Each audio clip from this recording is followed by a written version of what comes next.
RTI Live News. Ask for right. Nalgonda జిల్లా నాంపల్లి మండలం గానుగుపల్లి గ్రామంలో ఇందిరమ్మ ఇళ్ల కేటాయింపులో అవకతవకలు జరిగాయని గానుగుపల్లి గ్రామానికి చెందిన కాంగ్రెస్ పార్టీ సీనియర్ నాయకులు ఆకులపల్లి సీనయ్య అన్నారు. శనివారం ఆయన మీడియా సమావేశంలో మాట్లాడుతూ గానుగుపల్లి గ్రామంలో ఇల్లు లేని నిరుపేదలకు కాకుండా వ్యవసాయ భూములు, ట్రాక్టర్లు, ఆస్తులు ఉన్న వారికి ఇందిరమ్మ ఇళ్లను కేటాయించారని ఇది ఎంతవరకు సమంజసమన్నారు. ఈ విషయంపై ఎమ్మెల్యే రాజగోపాల్ రెడ్డి ఆలోచించి నిర్ణయం తీసుకోవాలని పేర్కొన్నారు. మునుగోడు ఎమ్మెల్యే రాజగోపాల్ రెడ్డి నిరుపేదల పక్షాన ఉండి అందరికీ న్యాయం చేసే మంచి మనసు ఉన్న మహారాజు అయినప్పటికీ నాంపల్లి మండలంలో కేవలం కొంతమంది కాంగ్రెస్ నాయకులు చెప్పిన మాటల ద్వారా అసలు విషయం ఆయన దగ్గరికి చేరకుండా కేవలం ముగ్గురు చేతుల్లోనే మండల రాజకీయాలు తిరుగుతున్నాయని దీనిపై తీవ్రంగా ఖండిస్తున్నానని ఆయన అన్నారు. ఎమ్మెల్యే రాజగోపాల్ రెడ్డి ఒకసారి తీవ్రంగా ఆలోచించి గానుగుపల్లి గ్రామంలో కేవలం అర్హులైన వారికే ఇందిరమ్మ ఇళ్లను కేటాయించి అందరికీ న్యాయం చేయాలని కోరారు. మాది నల్గొండ జిల్లా నాంపల్లి మండలం గానుపల్లి విలేజ్. నా పేరు వచ్చేసి ఆకులపల్లి శ్రీనయ్య.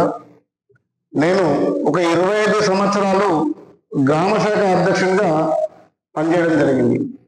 అందులో భాగంగా కాంగ్రెస్ పార్టీకి 25 సంవత్సరాలు గ్రామ శాఖ అధ్యక్షునిగా పనిచేసిన సభ్యత్వాలు కూడా దాదాపు నేను 100 నుంచి 250 నుంచి 300 సభ్యత్వాలు ఓన్గా చేయడం జరిగింది. అందులో భాగంగా కొంతమంది డబ్బులు లేకపోతే కూడా నా చేతి నుంచి కలిసి క్రియాశీలకంగా నేను పనిచేయడం జరిగింది. సభ్యత్వాలతో సహా గ్రౌండ్ లెవెల్లో పనిచేయడం జరిగింది. నేను సొంతంగా పెట్టుకొని కూడా. కానీ ఆ రోజుల్లో నేను గ్రామశాఖ అధ్యక్షుడిగా ఉన్నప్పుడు దాదాపు ఒక మీటింగ్ పోవాలంటే ఒక 2-3 విలేజ్లో కలిసి ఒక లారీ ఇవ్వడం జరిగేది. అప్పుడు ఆ లారీకి ఉదయం పోయిందంటే సాయంత్రం వరకు కూడా మంచినీళ్ళు కూడా లేని రోజు ఆ రోజు. ఇవాళ కనీసం వాటర్ బాటిల్ కూడా ఉన్నాయి, కానీ ఆ రోజుల్లో వాటర్ బాటిల్ కూడా లేవు. బోరింగ్ల కాడ పోయి అట్లా ఆ రోజుల్లో కనీసం తాగడానికి మంచినీళ్ళు కూడా లేదు మనం మీటింగ్ పోతే.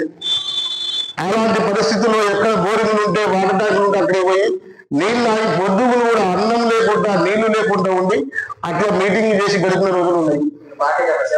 పార్టీకి అట్లా సేవ చేయడం జరిగింది. కానీ మరి ఈనాడు చూసుకున్నట్టయితే ఇప్పుడు మీటింగ్ లో పోతే ఎట్లా ఉంది, జనాలు కుప్పలుగా పోతారు. అంటే ఇవాళ కూలిస్తే కానీ పోలేని పరిస్థితి ఇవాళ జనాలు. అదేవిధంగా ఏమైనా పథకాలు వస్తే ఈ విలేజ్ లో దాదాపు ఒక పెళ్లి కానీ పోరలు, దాదాపు ఒక అనుభవం లేని వాళ్ళు ఒక దాదాపు ఒక 20 అంటే దాదాపు 30 ఏళ్ళ లోపల ఉన్నటువంటి ఒక కార్యకర్తలు పట్టుకొని ఇవాళ ఇందిరమ్మ ఇల్లు మరి గానుపల్లిలో ప్రకటన చేశారు. దాదాపు అల్ల మొత్తం కూడా ఇవాళ ఇందిరమ్మ ఇల్లు ఏం చేసిందంటే 40% ఎస్సీలకు ఇవ్వాలి. కానీ దాన్ని ఏం చేసిందంటే 60% బీసీలకు ఇచ్చేసి 60 బెలో అంటే 75% ఎస్సీలు మా దగ్గర దాదాపు మా గానుపల్లిలో దాదాపు ఉందంటే అత్యధిక జనాభా ఉన్నది ఎస్సీలు. ఆ ఎస్సీలకు నామమాత్రంగా 2 ఇళ్ళు ప్రకటించడం జరిగింది. కదిమయ్య మొత్తం కూడా బీసీలకు ఇవ్వడం జరిగింది.